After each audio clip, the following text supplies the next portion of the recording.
নিকটে আমি আল্লাহ থাকি, চিল্লা কান ঠিক না? আমার আল্লাহ সব সময় বান্দার ঘাড়ের সাহারাগের চাইতেও নিকটে থাকে। বান্দা যখন চুরি করে তখন কেউ দেখে না, যিনি দেখেন তিনি কে? আরো জোরে বলেন কে? বান্দা যখন নামাজ পড়ে তখন দুনিয়ার কেউ দেখে না, দেখেন আমার আল্লাহ, চিল্লা বলেন ঠিক কিনা? বান্দা যখন সিজদার মধ্যে ডাক দিয়ে বলেন সুবহান রাব্বিয়াল আলা, সুবহান রাব্বিয়াল আলা। বান্দা যখন কিয়ামের মধ্যে দাঁড়ায় বলে রব্বানা লাকাল হামদ হামদান কাসীরান তাইয়িবান মুবারাকান ফি। আল্লাহর নবী বলেন যখন বান্দা যখন সিজদার ভিতরে দুই সিজদার মাঝখানে বসে বসে বলতে থাকে আল্লাহুম্মা গফিরলি ওয়ারহামনি ওয়াহদিনি ওয়াফিনি ওয়ারযুকনি, যখন বলতে থাকে আমার আল্লাহ ডাক দিয়ে বলে ও বান্দা তুমি কি চাও? আল্লাহ বান্দা বলে আল্লাহুম্মা গফিরলি, তোমার কাছে ক্ষমা চাই। বিশ্বনবী সাল্লাল্লাহু আলাইহি ওয়াসাল্লাম বললেন কোন বান্দা যখন আল্লাহর কাছে নামাজের ভিতরে ক্ষমা চায়, আমি আল্লাহ নামাজ শেষ করার আগে তার জীবনের সব অপরাধ মাফ করে দে। আল্লাহু আকবার। এই জন্য সবসময় সেজদা দিব কারে? সব সময় সেজদা দিতে হবে আল্লাহ রে। বাংলাদেশে অনেক মানুষ আছে যারা সেজদা দেয় মাজারে, চিল্লা এখন ঠিক কিনা? যারা মাজারে সেজদা দেয় ওরা মানুষ না, ওরা মানুষ রূপে আস্ত শয়তান।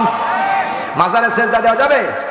মাজারে সেজদা দাও, যাই করো, শুনে রাখো আমার আল্লাহ ডাক দিয়ে বলেন কুল্লু নাফসিন যায়িকাতুল মাউত, তোমাকে একদিন না একদিন মৃত্যু নামে ধরা দিতেই হবে। যার জীবন আছে তাকে মৃত্যুর স্বাদ গ্রহণ করতে হবে। I back to your Lord, আমাকে যেতেই হবে, চিল্লা বলেন ঠিক কিনা? আমাকে একদিন না একদিন যেতেই হবে। যেখান থেকে গেছিলাম সেখানেই যেতে হবে, আবার যেখান থেকে গেছিলাম আমার আল্লাহ সেখানে নিয়ে যাবে।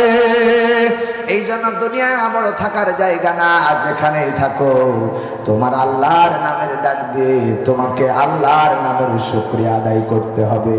যেখানেই থাকো, যে অবস্থায় থাকো, আল্লাহকে সব সময় ডাকো। আল্লাহকে ডাকতে পারলে আমার আল্লাহ তোমার ডাকে সাড়া দেবে। এ কথা আমার আল্লাহ ডাইরেক্ট কোরআন শরীফের মধ্যে বলেছেন। জোরে বলেন, চিল্লা বলেন ঠিক কিনা?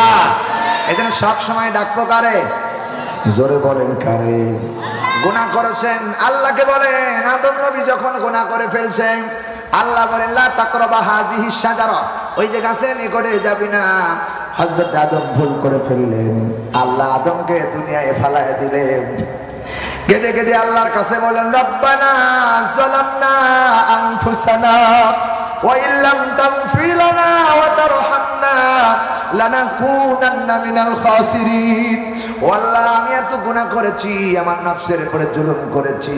আপনি যদি মাফ না করেন, আপনি যদি দয়া না করেন, আপনি যদি ক্ষমা না করেন, আমি ক্ষতিগ্রস্তের অন্তর্ভুক্ত হয়ে যাব, জালেমদের অন্তর্ভুক্ত হয়ে যাব। আদম সর্বপ্রথম আল্লাহর কাছে বলেছেন রব্বানা, হে আমার রব, যালামনা, আমি জুলুম করেছি আনফুসানা, আমার নফসের পরে। আল্লাহ বলেন জুলুম করেছো যখন স্বীকৃতি দিয়েছো, আমি তোর জীবনের সব গুনাহ খাতা মাফ করে দিলাম।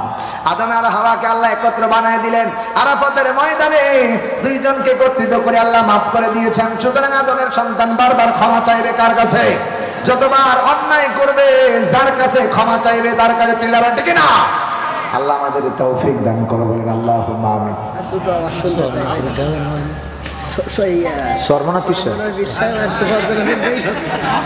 সরমনা পিসা, সরমনা জান কারা কান দিকে হাত তোলেন? নাই তো, তার শোনার দরকার নেই। শুনবেন? শোনেন, আমি একটু উপরের দিকে করলে হয়ে যাবে। আলহামদুলিল্লাহ বলেন। বাবারে